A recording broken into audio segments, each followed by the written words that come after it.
everyone, welcome back to my channel. I hope you all are doing well. So this video is part 2 of the interview process at Sydney Trains for the position of Customer Service Attendant. I highly recommend you to please go and watch the first video as well once you've completed watching this one. In the first part, I've explained about what the Customer Service Attendant role is, what is the pay associated with the role, the benefits of working with Sydney Trains, and a lot of important information about the CSA role itself. And in today's video, I'm going to talk to you in detail about the interview and selection process for this position. If you're watching my video for the first time, please do consider subscribing and show your support, and please share this video to your friends, relatives or family who potentially might get benefited from this. So without wasting much time, let's get started.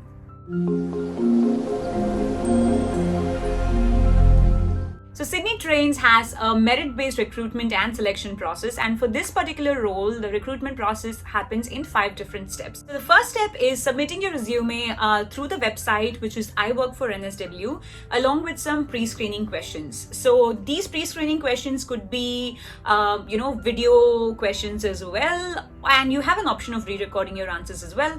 If not, mostly it is written responses, but I've heard people who have done like a video, answering session as well. So anyways, so when you're submitting your application, there will be 5 pre-screening questions which will be asked, and these 5 questions are customer service related questions, just the generic questions like, tell us about a time when you offered a good customer service to somebody, or give us an example of a time when you received a very good customer service.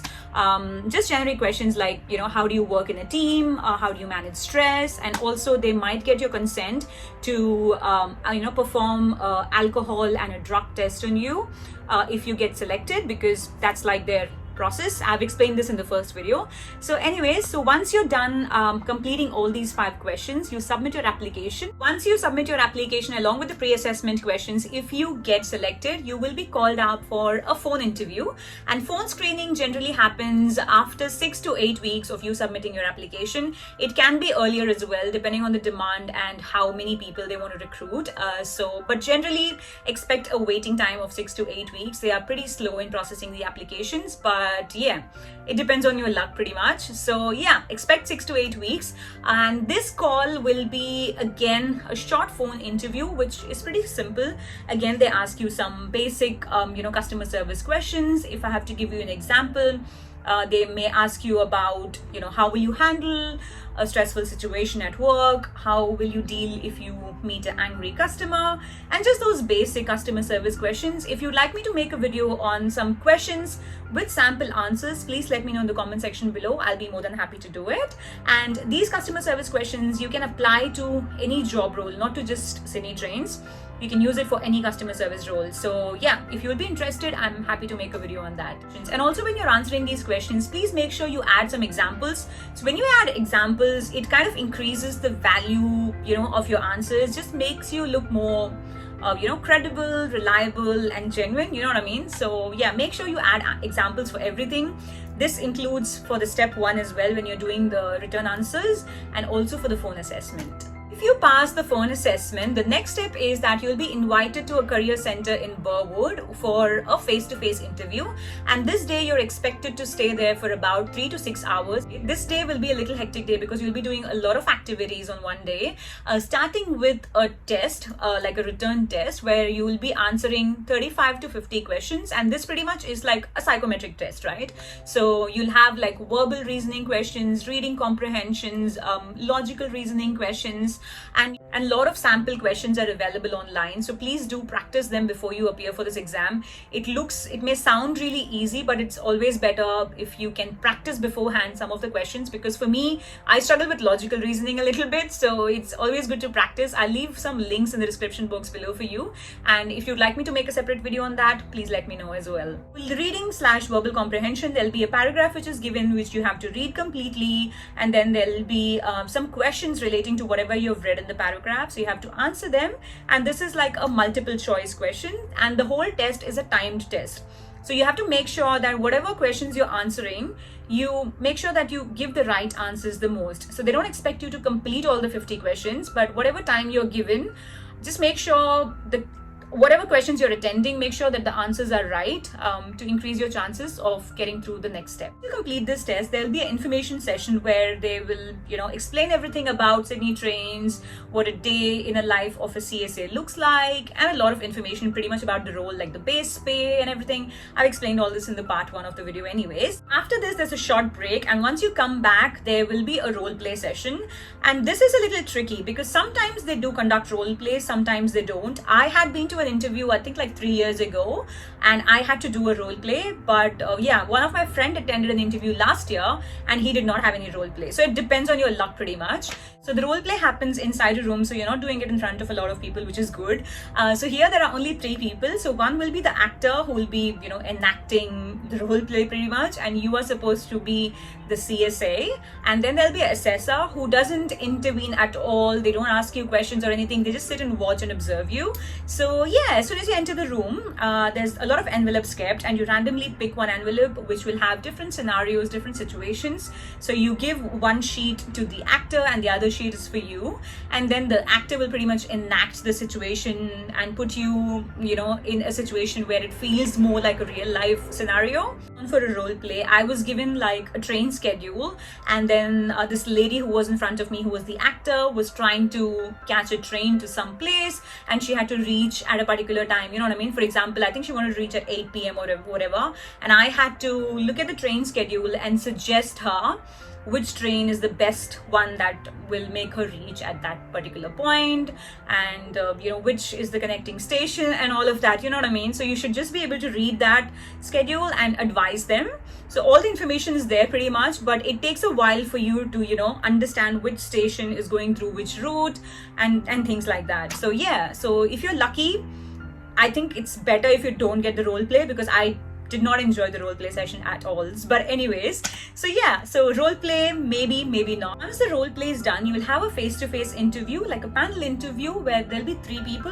One is you, another one will be somebody from the recruitment and selection team, pretty much the HR team, and then there'll be a station manager. So here again, you will be asked some customer service questions. So that's why I always keep telling that please prepare the answers for a set of customer service questions, because this will help you in any role that you're applying, not just Sydney Trains. You'll be asked those typical customer service questions, your availability, what hours you prefer to work, and pretty much you have to read through your resume and just tell them about your past experiences and why you want to work at Sydney Trains and why do you think you'll be successful at this role. So here are the skills that they're looking for. So the skills that they are looking for is somebody who's able to work in a team, somebody who's quick at learning technology. And when I say technology, it's nothing complicated, just the basic things like, able to use apps on the phone, able to look at you're able to look at a train schedule, the timings and everything. And sometimes you may also mention that you're very good at using language translators, which is nothing, right? But just give an example when you're answering all these questions, because sometimes in stations there will be people who do not speak English, and you might have to use a Google translator to understand what they're saying so that you can help them in an effective manner.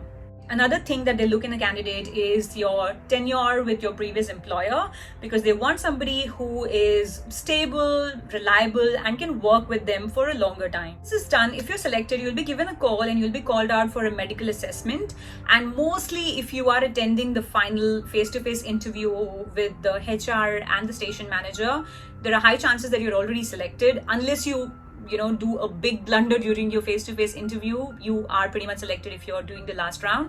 And after that, there'll be different formalities like the medical test, and there's a detailed medical test. So you'll be called out to a center where they'll do your blood pressure analysis. They'll pretty much do the whole body scan, do your visual test, and there's a lot of tests involved just to make sure you're fit and you're able to work. Once you pass the medical test, there will be a national police check and a reference check. So national police check is pretty much to check if there is any criminal records, if you've done any crimes and things like that. So once that is done, there'll be a reference check where you have to provide contacts of 2 of your previous employers. So they'll probably give them a call and just check about your background and how you work, and things like that. So pretty basic. So of all this, you will be given a letter of offer and a commencement date as well. Once you get selected, you will have 4 weeks of training. I've explained in detail about the training process in part 1. Please go and watch that if you're interested.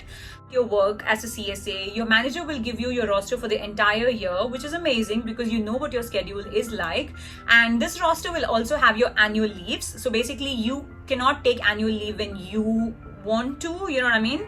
So the manager, depending on the availability and the resources that he requires, will probably assign you 4 weeks in a year for you to take your annual leaves. But because you're notified so much in advance, if you have different plans or if you want to take off on a different month, you can always swap your shifts with your colleagues. Probation period for this role is 3 months to 6 months, and after that you will be handed out your permanent contract.